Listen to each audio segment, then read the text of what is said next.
हरे कृष्णा। वैदिक दर्शन के अनुसार अत्यंत महान और पुण्यदायक एकादशी पांडव निर्जला एकादशी है। यह ज्येष्ठ शुक्ल पक्ष की एकादशी होती है और इसे सभी एकादशियों में सर्वश्रेष्ठ कहा गया है, क्योंकि इसका पालन करने से साल भर की सारी 24 एकादशियों का फल प्राप्त होता है। महाभारत के समय जब वेद व्यास जी ने पांडवों को एकादशी व्रत का महत्व सुनाया, तब भीमसेन ने कहा कि वे भोजन के बिना कभी भी नहीं रह सकते, विशेषकर जल के बिना। लेकिन उन्होंने भी व्रत करने की इच्छा जताई। तब श्री व्यास जी ने उन्हें कहा, यदि तुम सभी एकादशियों का फल एक ही दिन में पाना चाहते हो, तो निर्जला एकादशी का व्रत करो।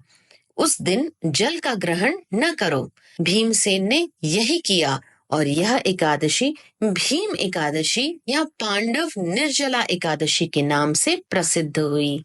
वैदिक दर्शन के अनुसार जीवन का उद्देश्य पाप क्षय, मन और इंद्रियों का संयम तथा आत्मा की शुद्धि है। एकादशी व्रत विशेष रूप से इन सभी के लिए उत्तम साधन माना गया है। निर्जला एकादशी में व्यक्ति अन्न, जल और फल तक का त्याग करता है। यह तपस्या और संयम का चरम रूप है, जो चित्त को शुद्ध करता है और सत्व गुण को जागृत करता है।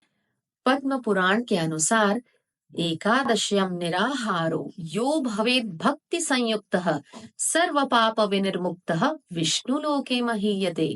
जो भक्ति भाव से एकादशी को निराहार रहता है, वह समस्त पापों से मुक्त होकर विष्णु लोक में प्रवास करता है। यह व्रत मन, वाणी और शरीर से किए गए सभी पापों को नष्ट करता है। तीर्थ, यज्ञ, दान का फल।